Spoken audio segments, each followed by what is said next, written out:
In the heart of a garden that looked more like a kingdom of giants, the morning sun filtered through the leaves, transforming dewdrops into diamonds.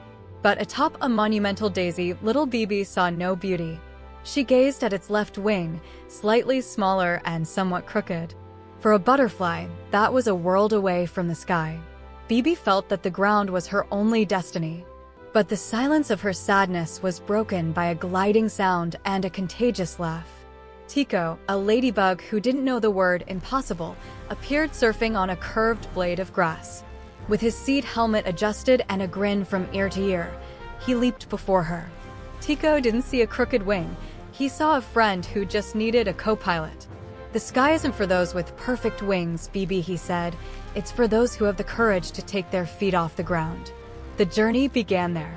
Tico found an abandoned, strong, and shiny strand of spiderweb and joined the two together. If Bibi leaned to one side, Tico served as a counterweight. They became a single being with 6 legs and 4 wings. Among the gigantic and fragrant lavender flowers, the garden became a training ground. They learned to read the air currents as if they were invisible roads.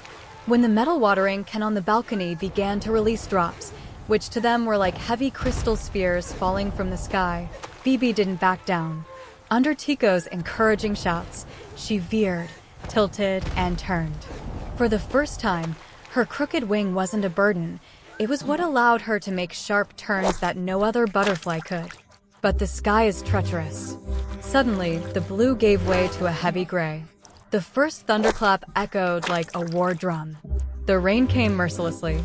For small insects, each drop was an explosion.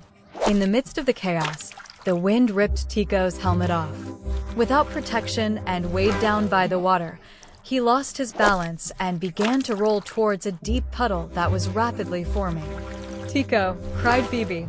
Fear tried to paralyze her, but she saw her friend, the one who taught her to dream, about to disappear beneath the waters.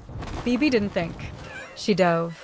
In a fierce spiral, defying gravity and the storm itself, she cut through the air like a blue lightning bolt. At the last second, before the water swallowed the ladybug, Bibi's little feet grabbed Tico's. With a strength she didn't know she possessed, she beat her uneven wings against the wind, rising, until she reached the safe shelter of the bark of the wise tree. The storm passed as quickly as it had arrived, leaving behind a washed-out, sparkling world. They climbed the last stretch of the trunk and, upon reaching the top of the wise tree, the world stopped. Thousands of butterflies and ladybugs celebrated the pollen festival under a double rainbow that embraced the horizon.